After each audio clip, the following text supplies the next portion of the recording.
Hi friends, welcome back to my channel. ఈ రోజు నేను గుడ్డు పులుసు ఎలా చేయాలో చెప్తాను. ముందుగా ఎగ్స్ని ఉడకపెట్టుకోండి. ఆ ఎగ్స్ని ఉప్పు, పసుపు, కారంతో మ్యారినేట్ చేసి పక్కకు పెట్టుకోండి. కాసిన్ని ఎక్కువ ఉల్లిపాయలు సన్నగా తరిగి పెట్టుకోండి. 6 ఉల్లిపాయలు తీసుకున్నాను. 5 పచ్చిమిర్చి, ఒక చిన్నపాటి సైజు టమాటో ముక్కని కోసుకోండి. పచ్చిమిర్చి మధ్యలోకి చీల్చాను. ఈ సైజ్ అంతా చింతపండు నానేసుకోండి. ప్యాన్ పెట్టుకొని అందులో బటర్ వేసుకొని ఈ మ్యారినేట్ చేసుకున్న ఎగ్స్ని ఫ్రై చేసుకోండి. అవి బటర్లో బాగా వేగాక గోల్డెన్ కలర్ వచ్చాక తీసి పక్కకు పెట్టుకోండి.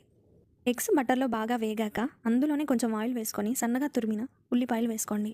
ఎగ్ పులుసులో ఉల్లిపాయలు బాగా వేగాలి. సో వేగాలంటే అందులో కొంచెం ఉప్పు వేసి మగ్గనివ్వండి. ఉల్లిపాయలు వేసాక ఒక 10 నిమిషాల పాటు గోల్డెన్ రెడ్ కలర్ వచ్చేలాగా వేయించండి. వేగిన ఉల్లిపాయల్లో 1/2 టేబుల్ స్పూన్ పసుపు వేసుకోండి.